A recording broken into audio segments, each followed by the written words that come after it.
Today on Time About the Movies, the Transformers are back in a movie that it's much better than Revenge of the Fallen was, but then again, that one wasn't heavily affected by a writer's strike, and Michael Bay didn't take over the scripting for that.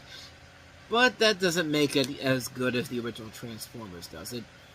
We'll talk about that one. We'll also take a look at Tom Hanks' directorial effort following That Thing You Do 15 years ago.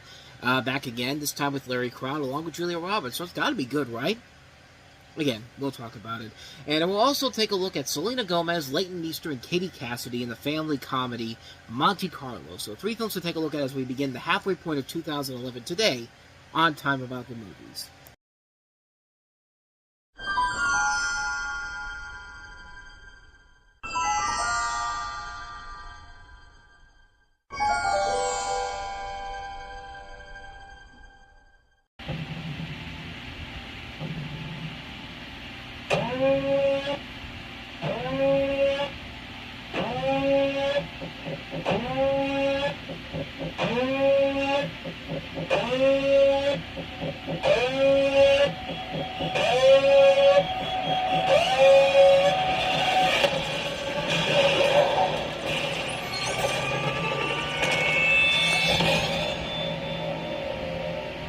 Welcome to Time About the Movies, and as I said, we are at the halfway point of 2011, taking a look at the 3 films of July 1st, 2011. Of course, you gotta have, if it's 4th of July weekend, then clearly you gotta have a Transformers movie coming out. Transformers Dark of the Moon. You know, this is the 3rd installment of the Transformers series after Revenge of the Fallen, and the first Transformers movie broke records for 4th of July. And kind of like with the first Transformers movie, it seemed like this one was trying to get back on track. Starting with the fact that there were Tuesday night screenings for this movie before the film opened up, which I did go to see at 8 o'clock on a Tuesday night before the film came out, and that kind of led me to my enjoyment factor of the original movie overall, which I enjoyed the original film, mostly because I was one of the first people that got to see it, and seeing this one for the first time, it's definitely one where that kind of played into my overall expectations at first, but has it held up in the time since? Not exactly, but that doesn't make it a bad film either. At least to me. But when the war on Cybertron between the Autobots and Decepticons appears lost to the Autobots and their leader Sentinel Prime, voiced by Leonard Nimoy, attempts to launch the Ark from their planet containing technology that could have saved his kind. Attacked by Toyboat? Attacked by I cannot say this name for some reason. Attacked by Starscream. Why can't I say that name? Attacked by Here I go again. Attacked by Starscream. Attacked by Attacked by Starscream. Jesus Christ. It crashes on Earth's moon in 1961. President John F. Kennedy makes his famous promise to the nation to put a man on the moon. The 1969 NASA moon landing. I'm having trouble speaking today for some reason. The 1969 NASA moon landing is actually an investigation of the wrecked spacecraft. As Sam Witwicky, played again by Shia LaBeouf, goes into adulthood, the Autobots are busy as they learn of a Cybertronian spacecraft on the moon, and must... I lost my train of thought there first. I'm losing my train of thought during this, because I'm flabbergasted by the fact that I can say Cybertronian perfectly fine, but I can't say attacked by Starscream one time, or the 1969 NASA moon landing. Good lord. Back to the plot line here. On the moon, and must race against the Decepticons to find it and learn its secrets, which could turn the tide into the apocalyptic final battle. Good lord. I have never ever in my time doing this show had a hard time reading a synopsis like that with words that I could easily understand. I don't know what the hell is going on with me right now, but we're done with that. Let's talk about the movie. And you know, I liked the first Transformers movie, but the sequel, yeah, I didn't like that one. But then again, that was mostly because it was one of those movies that was heavily affected by the writer's strike of 07 and 08. But this one does bring it back on track. I think it is up there with some of the best Transformers movies by Michael Bay. Not the best Transformers movies, because really the best Transformers movies are ones that Michael Bay stays clear the hell away from, like Bumblebee, Rise of the Beast, and Transformers 1. Like, those 3 films are the reason why you should not bring Michael Bay back, which sounds like they're sadly going to do. But then again, this is the new Paramount now, and apparently, if we have to all suffer if they're gonna suffer with the people that are behind this merger with Skydance, then we're all gonna suffer together, apparently. But this movie does have its flaws, but they aren't as sporadic as they were in the last two films. Let's get the good things out of the way. The best thing I like about this is that I thought the 3D and the special effects overall worked pretty well. They weren't as clunky as they were in Revenge of the Fallen. They were actually some of the best ones I had seen at that point since How to Train Your Dragon, and maybe since Avatar. They were that good of 3D effects in here. There is consistency in the movie that follows what was established in the cartoons of the 80s, and they don't use stupid jokes or ridiculous, pointless innuendo. They don't have a Prime being killed by someone who's not a Prime, and they don't have John Turturro being embarrassed once again, getting pissed on, or having him in his underwear. Like, they do manage to combine the moon landing and the storyline and make it seem plausible. They actually did find a good job of getting a John F. Kennedy look-alike instead of getting a whatever the hell they were getting with George Bush in the first movie. And the cast actually does contribute here. Shia LaBeouf isn't doing his similar shtick. He's not screaming no, no, no, no, no, no all the time. He actually is doing something in this movie. And it's good to see Josh Duhamel and Tyrese Gibson back in here. John Turturro actually does have a big part in this movie that actually makes sense to the film's storyline. Some of the new additions I thought were pretty good, except for, of all people, Patrick Dempsey, who I thought was...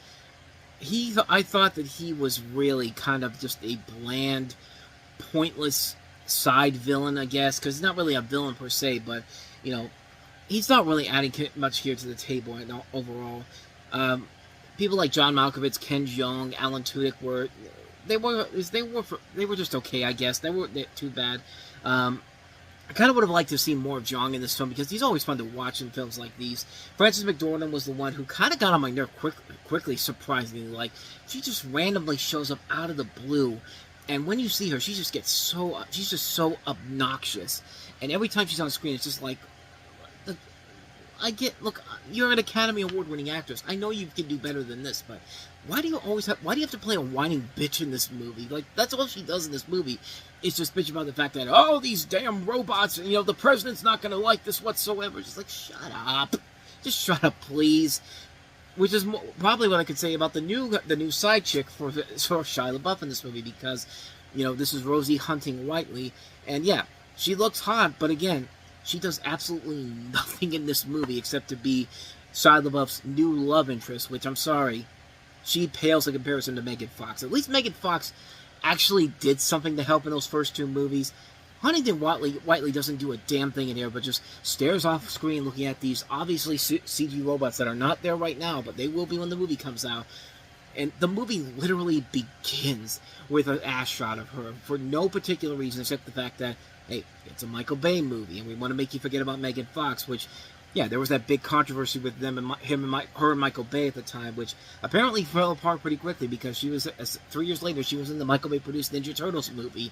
So take that for what you will. But the bad things about the movie, Sam's parents, Kevin Dunn and Julie White, usually they were okay in the other movies, but they also got on my nerves really quickly because they just felt like they were there to be the pointless comedy relief, and every time they showed up on there, I couldn't take it, man. Like, I mean, that was a thing that I got on my nerves really quickly, and the movie is way too long, which, yeah, back then I thought to myself, you know, 2.5 hours of sitting here watching this, yeah, this is clearly going to be the low point for the Transformers movies, not knowing that the next two films that Michael Bay would do would be over 3 hours long each, and what the hell was that?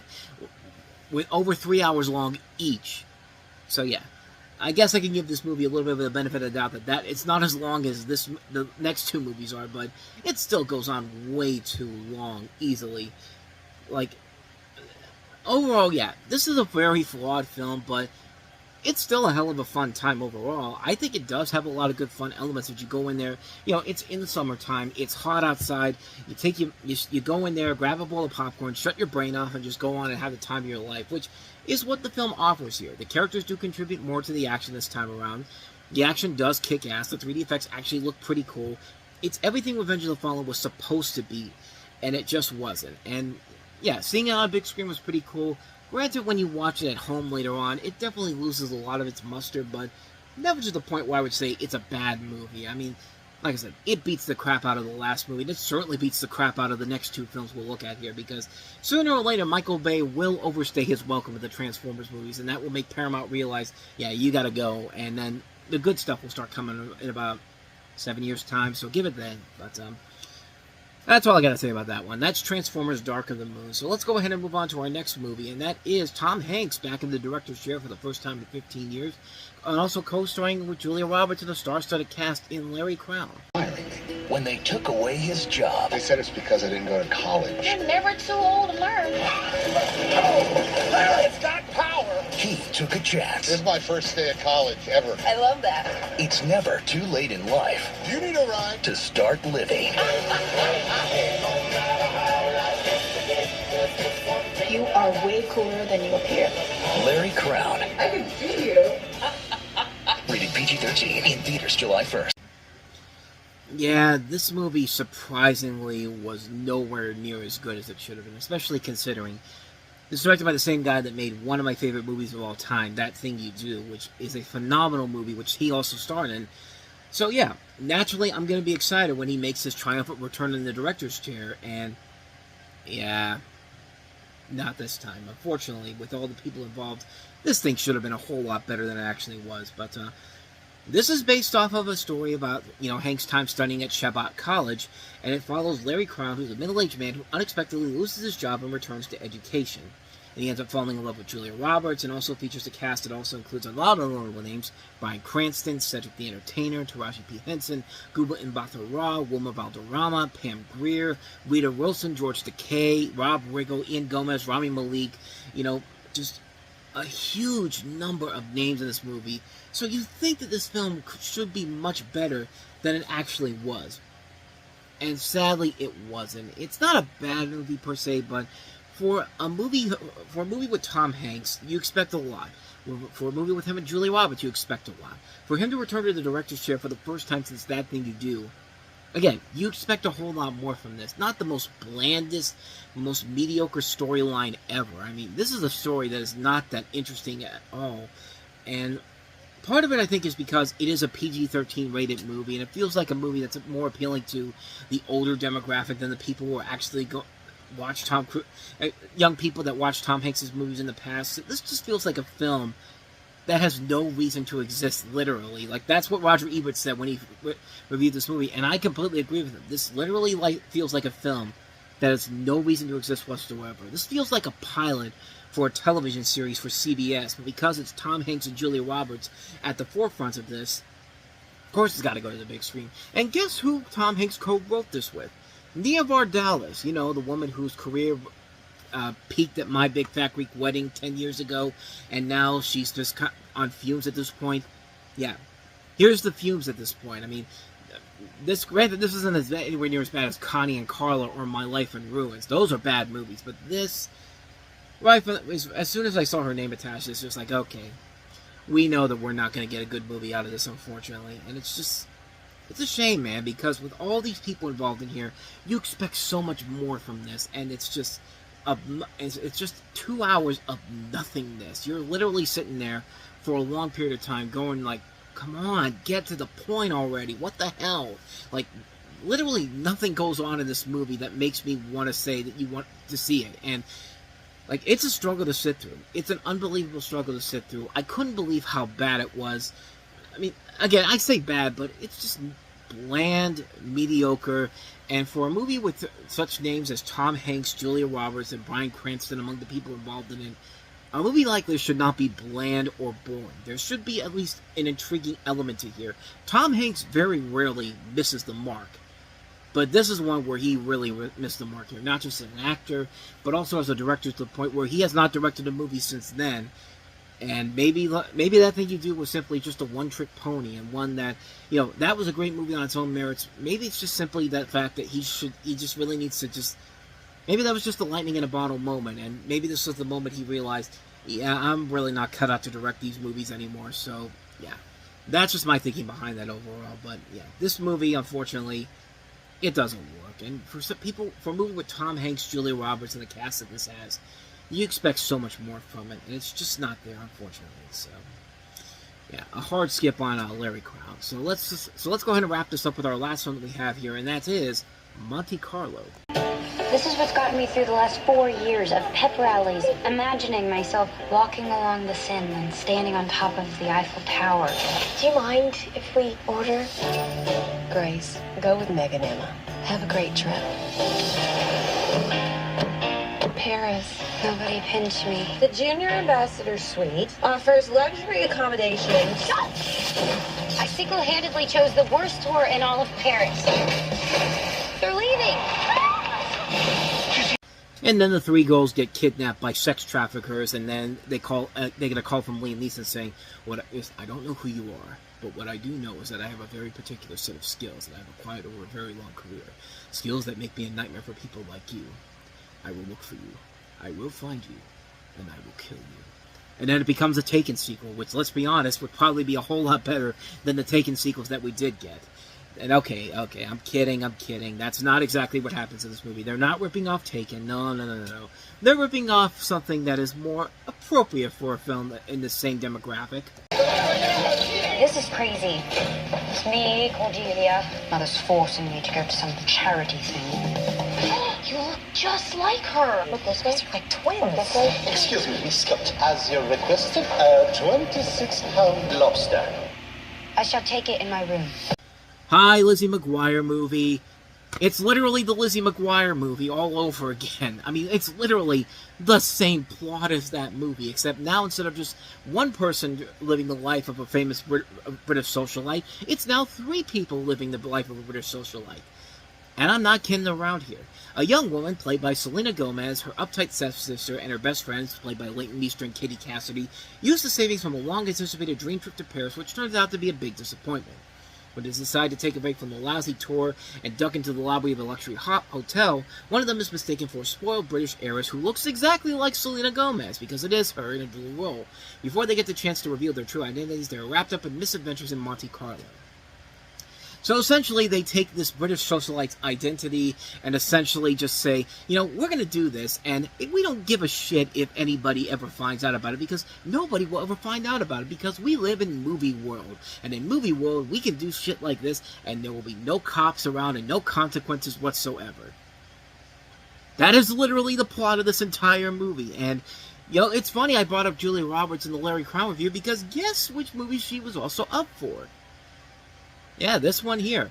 Her and Nicole Kidman were originally the film's stars, and then the producers basically said, no, we're going to go ahead and film this with the younger cast. But Kidman retained herself as the producer on this, which probably means that she never had anything to do with the making of the movie, but she got probably a nice paycheck when the film came out, and maybe, I don't know, because this thing was not the biggest hit overall, and really, it's not hard to see why, because, this thing is kind of lame, and like I said, it's a movie that's literally living in the world of fantasy, and not even a good fantasy overall. The Lizzie McGuire movie at least had fun with the identity of the fact that, we have somebody that literally looks like the same person that we've come to know, and now we're going to have them swap lives. And, that made for a much slightly more fun movie overall.